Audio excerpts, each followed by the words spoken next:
ചമ്മന്തി തയ്യാറാക്കിയാലോ? പപ്പടം ഉപയോഗിച്ചിട്ടാണ് ഈ ഒരു ചമ്മന്തി തയ്യാറാക്കുന്നത്. അപ്പൊ പപ്പടം ചമ്മന്തി എന്ന് പറയുമ്പോൾ നമ്മുടെ ട്രഡീഷണൽ ആയിട്ടുള്ള ഒരു റെസിപ്പിയാണ്. പക്ഷെ എത്ര പേര് ഈ ഒരു ചമ്മന്തി കഴിച്ചിട്ടുണ്ടെന്ന് എനിക്ക് അറിയില്ല. പക്ഷെ നല്ല ടേസ്റ്റി ആയിട്ടുള്ള ഒരു ചമ്മന്തി തന്നെയാണ് ഇത്. അപ്പൊ നമുക്ക് എങ്ങനെയാണ് നല്ല ടേസ്റ്റി ആയിട്ട് തയ്യാറാക്കണേ നോക്കാം. ചോറിന്റെ കൂടെ അല്ലെങ്കിൽ കഞ്ഞിയുടെ കൂടെ നല്ല അടിപൊളി കോമ്പിനേഷൻ തന്നെയായിരിക്കും ഈ ഒരു ചമ്മന്തി. അപ്പൊ നമുക്ക് പെട്ടെന്ന് തന്നെ തയ്യാറാക്കാം. നമുക്ക് പപ്പട ചമ്മന്തി തയ്യാറാക്കാൻ തുടങ്ങാം. ഞാൻ അതിന് വേണ്ടിയിട്ട് ഇവിടെ ഒരു 10 പപ്പടം എടുത്തിട്ടുണ്ട് കേട്ടോ. ഇത് നമുക്ക് ആദ്യം ഒന്ന് കട്ട് ചെയ്ത് മാറ്റി വയ്ക്കാം. ഇതിപ്പോ കട്ട് ചെയ്യണമെന്ന് നിർബന്ധമൊന്നും ഇല്ല കേട്ടോ. കട്ട് ചെയ്യണത് വേറെ ഒന്നിനുമല്ല. കട്ട് ചെയ്ത് കഴിഞ്ഞാൽ നമുക്കിത് കുറച്ച് ഓയിൽ ഉപയോഗിച്ചിട്ട് എളുപ്പത്തിൽ വറുത്തെടുക്കാൻ പറ്റും. ഞാൻ ഇതുപോലെ ചെറിയ കഷ്ണങ്ങളായിട്ടൊന്ന് മുറിച്ചെടുക്കണം. എല്ലാം ഞാനിനിപ്പോൾ ഇതുപോലെ ഒന്ന് കട്ട് ചെയ്ത് ഇടട്ടെ. ഇപ്പം ഞാൻ പപ്പടം എല്ലാം ഇതുപോലെ ഒന്ന് കട്ട് ചെയ്ത് എടുത്തിട്ടുണ്ട് കേട്ടോ. ഇനി ഇത് നമുക്ക് മാറ്റി വയ്ക്കാം. ഇനിയിപ്പോൾ ഈ ഒരു ചമ്മന്തിക്ക് നമുക്ക് ആവശ്യമുള്ള ബാക്കി കാര്യങ്ങൾ എന്താണെന്ന് നോക്കാം. ഞാനിവിടെ 2 ഉണക്കമുളക് എടുത്തിട്ടുണ്ട്. ഇതിപ്പോൾ സാധാരണ ഉണക്കമുളകാണ് കേട്ടോ. പിന്നെ ഒരു കളറിന് വേണ്ടിയിട്ട് കാശ്മീരി ഉണക്കമുളകും കൂടി എടുത്തിട്ടുണ്ട്. ഞാനൊരു 6 കാശ്മീരി ഉണക്കമുളക് എടുത്തിട്ടുണ്ട്. അപ്പോൾ കളർ വേണമെങ്കിൽ മതി, അല്ലെങ്കിൽ സാധാരണ ഉണക്കമുളകായാലും മതി കേട്ടോ. അപ്പം മുളക് പൊടി ചേർക്കണേക്കാളും ഇതുപോലെ മുഴുവനോട് കൂടിയ ഉണക്കമുളക് ചേർക്കണതാണ് ഒന്നും കൂടി ചമ്മന്തിക്ക് ടേസ്റ്റ് കൊടുക്കാം. പിന്നെ ഒരു 12 ചെറിയുള്ളി എടുത്തിട്ടുണ്ട്. അപ്പോൾ വലിയ ചെറിയുള്ളിക്കാണെങ്കിൽ ഒരു 6 എണ്ണമൊക്കെ മതിയാവും കേട്ടോ. ഒരു ചെറിയ കഷ്ണം ഇഞ്ചി എടുത്തിട്ടുണ്ട്. ഒരുപാട് വലിയ കഷ്ണം വേണ്ട. പുളിക്ക് വേണ്ടിയിട്ട് എടുത്തിരിക്കുന്നത് ഇതുപോലെ വാളംപുളി അല്ലെങ്കിൽ സാമ്പാർ പുളി എന്നൊക്കെ പറയുന്ന പുളിയാണ് കേട്ടോ. ഇതൊരു കുറച്ച് മതി, ഒരുപാടൊന്നും വേണ്ട. അപ്പോൾ കുരു എന്തെങ്കിലുമൊക്കെ ഉണ്ടെങ്കിൽ അത് മാറ്റാം. കുരു അല്ലെങ്കിൽ നാരുകളൊക്കെ ഉണ്ടെന്നുണ്ടെങ്കിൽ മാറ്റാം കേട്ടോ. അപ്പോൾ പുളി ഇഷ്ടമുണ്ടെങ്കിൽ അത് ചേർത്താൽ മതി, അല്ലെങ്കിൽ നിങ്ങൾക്ക് ചമ്മന്തിയിൽ പുളി ഇല്ലെങ്കിലും കഴിക്കാം. പക്ഷെ പുളിയും കൂടി ചേർക്കുമ്പോഴേക്കും കൂടുതൽ ടേസ്റ്റി ആയിട്ട് വരാം. പിന്നെ ഇതിന് വേണ്ടിയിട്ട് ഒരു തണ്ട് കറിവേപ്പില ഇടുന്നുണ്ട്. ഞാൻ ഈ ഒരു ചമ്മന്തി നാളികേരം ചേർത്തിട്ടാണ് തയ്യാറാക്കുന്നത്. അതുകൊണ്ട് തന്നെ ഇതിലേക്ക് ഞാൻ 1 കപ്പ് അളവിൽ 250 ml കപ്പിൽ 1 കപ്പ് അളവിൽ നാളികേരം ചെറുകിയത് എടുത്തിട്ടുണ്ട്. നാളികേരം ചേർക്കാതെ നമുക്ക് ഈ ഒരു പപ്പടം ചമ്മന്തി തയ്യാറാക്കി എടുക്കാവുന്നതുള്ളൂ. അപ്പോൾ ചെറിയുള്ളിയുടെ എണ്ണം നിങ്ങൾ കുറച്ച് കൂട്ടാട്ടോ. കുറച്ചും കൂടി ചെറിയുള്ളി ചേർത്തിട്ട് തയ്യാറാക്കി കഴിഞ്ഞാൽ നമുക്ക് നാളികേരം ഉപയോഗിക്കാതെ തയ്യാറാക്കാൻ പറ്റും. അപ്പോഴും ടേസ്റ്റ് തന്നെയാണ്. ബാക്കി കാര്യങ്ങളൊക്കെ പിന്നെ ഞാൻ ചേർത്ത് കൊടുക്കുന്ന സമയത്ത് പറയാം. അപ്പോൾ നമുക്ക് പപ്പടം ആദ്യം തന്നെ ഒന്ന് വറുത്തെടുക്കാം. ഇനിയിപ്പോൾ ഞാനിവിടെ ഒരു പാൻ എടുത്തിട്ടുണ്ട്. ഇതിലേക്ക് നമുക്ക് എണ്ണ ഒഴിച്ച് കൊടുക്കുക. വെളിച്ചെണ്ണ തന്നെയായിരിക്കും കേട്ടോ ഈ ഒരു ചമ്മന്തിക്ക് കൂടുതൽ ടേസ്റ്റി ആയിട്ട് വരിക. ഇവിടെ തണുപ്പായ കാര്യമാണ് വെളിച്ചെണ്ണ ഇതുപോലെ കട്ടി പിടിച്ചിരിക്കുന്നത്. ഇപ്പോൾ കണ്ടോ എണ്ണ നന്നായിട്ട് ചൂടായിട്ട് വന്നിട്ടുണ്ട്. ഇനി ഇതിലേക്ക് നമുക്ക് കട്ട് ചെയ്ത് വെച്ച പപ്പടം ഇട്ട് കൊടുക്കുക. അപ്പോൾ കുറേശ്ശെ കുറച്ചിട്ടിട്ട് നമുക്ക് വറുത്തെടുക്കാം. ഇതിലേക്ക് നമുക്ക് കുറച്ച് പപ്പടം ഇട്ട് കൊടുക്കാം. കണ്ടില്ലേ, എണ്ണ നന്നായിട്ട് ചൂടായിട്ട് വന്നിട്ടുണ്ട്. അതിനുശേഷം നമുക്കിത് നന്നായിട്ട് തന്നെ വറുത്തെടുക്കാം. ഇതിപ്പോൾ റെഡി ആയിട്ടുണ്ട്. നമുക്കിത് കോരി മാറ്റാം.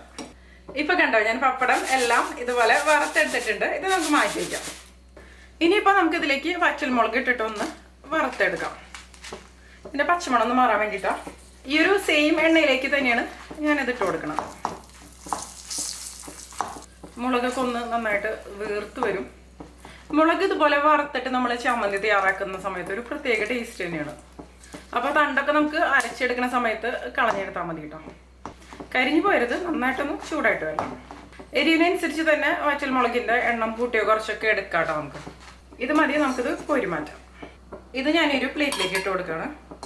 ഇനി ഇതിലേക്ക് നമുക്ക് എടുത്തു വെച്ച് ഈ ചെറിയുള്ളി ഇട്ട് കൊടുക്കാം. ഇഞ്ചിയും ഇട്ട് കൊടുക്കുക. ഇഞ്ചി ഞാനൊന്ന് കട്ട് ചെയ്തിട്ടാണ് ഇട്ട് കൊടുക്കുന്നത്. അതുപോലെ കറിവേപ്പില ഇട്ട് കൊടുക്കുന്നുണ്ട്. ഈ ഒരു ചെറിയുള്ളിയും ഇഞ്ചിയും ഒക്കെ നന്നായിട്ട് ഒന്ന് വഴന്നു നോട്ടെ. ഇതിൻ്റെ പച്ചമണൊന്നും മാറി വരണം, അത്രയും മതി. ഒരുപാട് സമയം ഒന്നും വഴറ്റിയെടുക്കേണ്ട ആവശ്യമൊന്നുമില്ല കേട്ടോ. 1 മിനിറ്റൊക്കെ ഒന്ന് വഴറ്റിയെടുത്താൽ മതിയാവും. ഇതിൻ്റെ കൂടെ തന്നെ ഞാൻ ഈ എടുത്തു വെച്ച പുളിയുടെ കഷ്ണം കൂടി ഇട്ട് കൊടുക്കുന്നുണ്ട്. അപ്പോൾ ഈ ഒരു പുളിയുടെയും പച്ചമണൊക്കെ ഒന്ന് മാറി വന്നോളൂ. ഇത് മതി കേട്ടോ, ഇത്ര തന്നെ വഴന്നു വന്നാൽ മതി. ഇത് നമുക്ക് കോരി മാറ്റാം. ഇത് ഞാൻ ഈ ഒരു വറ്റൽമുളക് ഇട്ട് കൊടുത്ത ഒരു പ്ലേറ്റിലേക്ക് ഇട്ട് കൊടുക്കണം. ഇനി നമുക്കിത് എങ്ങനെയാണെന്ന് അരച്ചെടുക്കണേന്ന് നോക്കാം. ഞാനിവിടെ മിക്സിയുടെ ഒരു ചെറിയ ജാറ് എടുത്തിട്ടുണ്ട്. ഇതിലിട്ടിട്ട് നമുക്കൊന്ന് അരച്ചെടുക്കാം. അപ്പോൾ ആദ്യം തന്നെ നമ്മൾ ഈ വറുത്തെടുത്ത കാര്യങ്ങൾ, അതായത് വറ്റൽമുളക്, ഉള്ളി, പുളി, കറിവേപ്പില, ഇതൊക്കെ ആദ്യം ഒന്ന് ചേർത്തിട്ട് നമുക്കൊന്ന് ക്രഷ് ചെയ്തെടുക്കാം. വറ്റൽമുളക് ചേർക്കുന്ന സമയത്ത് ഈ ഒരു തണ്ട് ഞാൻ മാറ്റണം കേട്ടോ. ബാക്കി എല്ലാം കൂടി നമുക്കിതിലേക്ക് ഇട്ട് കൊടുക്കാം. ആദ്യം ഞാനിതെല്ലാം കൂടി ഒന്ന് ക്രഷ് ചെയ്തെടുക്കട്ടെ. വെള്ളമൊന്നും ഒഴിക്കണ്ട കേട്ടോ, അല്ലാതെ തന്നെ നമുക്കൊന്ന് ക്രഷ് ചെയ്തെടുക്കാം. അതിനുശേഷം പിന്നെ ബാക്കി കാര്യങ്ങൾ ഓരോന്നും നമുക്ക് ചേർത്താൽ മതി. ഇപ്പോൾ കണ്ടോ മുളകും ഉള്ളിയും ഇഞ്ചിയും എല്ലാം കൂടി ഒന്ന് ക്രഷ് ആയിട്ട് വന്നിട്ടുണ്ട്. ഇനി ഇതിലേക്ക് ബാക്കി കാര്യങ്ങൾ നമുക്കൊന്ന് ചേർത്ത് കൊടുക്കാം. 1 കപ്പ് അളവിൽ നാളികേരം ചെറുകിയത് ഇതിലേക്ക് ഇട്ട് കൊടുക്കാം. പിന്നെ ഇതിലേക്ക് നമുക്ക് ഉപ്പ് ചേർത്ത് കൊടുക്കണം. അപ്പോൾ പപ്പടത്തിന് ഉപ്പുണ്ടല്ലോ, അപ്പോൾ നോക്കിയിട്ട് മാത്രം നമുക്ക് അവസാനം ചേർത്ത് കൊടുത്താൽ മതി കേട്ടോ ഉപ്പ്. അല്ലെങ്കിൽ ചിലപ്പോൾ ഉപ്പ് കൂടാൻ സാധ്യതയുണ്ട്. ഞാനിപ്പോൾ ഉപ്പ് ചേർക്കുന്നില്ല.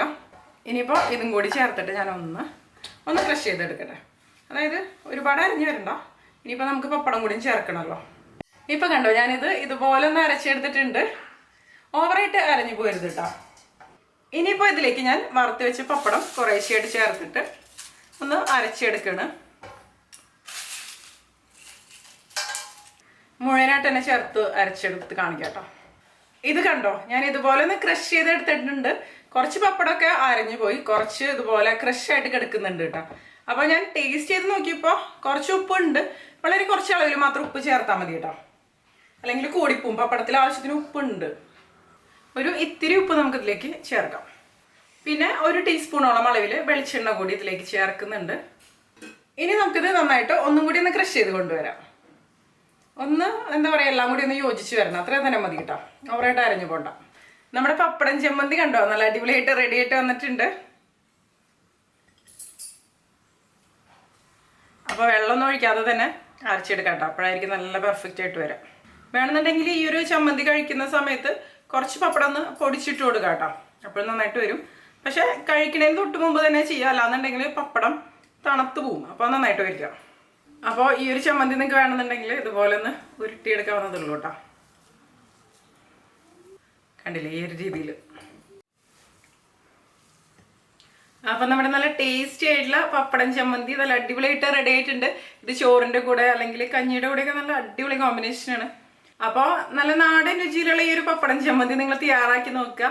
സ്ഥിരം തയ്യാറാക്കുന്ന മാങ്ങ ചമ്മന്തി അല്ലെങ്കിൽ ചെമ്മീൻ ചമ്മന്തി അങ്ങനെയുള്ള രുചികളിൽ നിന്ന് കുറച്ച് വ്യത്യസ്തമായിട്ടുള്ള ഒരു ടേസ്റ്റി ആയിട്ടുള്ള ചമ്മന്തിയാണ് കേട്ടോ. അപ്പോൾ തയ്യാറാക്കി നോക്കിയതിന് ശേഷം നിങ്ങളുടെ അഭിപ്രായങ്ങളൊക്കെ പറയാൻ മറക്കരുത്. പിന്നെ നിങ്ങൾക്ക് ഈ ഒരു വീഡിയോ ഇഷ്ടപ്പെട്ടെന്നുണ്ടെങ്കിൽ തീർച്ചയായിട്ടും നിമിഷാസ് കിച്ചൻ സബ്സ്ക്രൈബ് ചെയ്തിട്ട് സപ്പോർട്ട് ചെയ്യാം. അതുപോലെ നിങ്ങളുടെ അഭിപ്രായങ്ങൾ കമന്റ് ചെയ്തോളാം കേട്ടോ. അപ്പോൾ നമുക്ക് മറ്റൊരു അടിപൊളി റെസിപ്പി ആയിട്ട് വീണ്ടും കാണാം.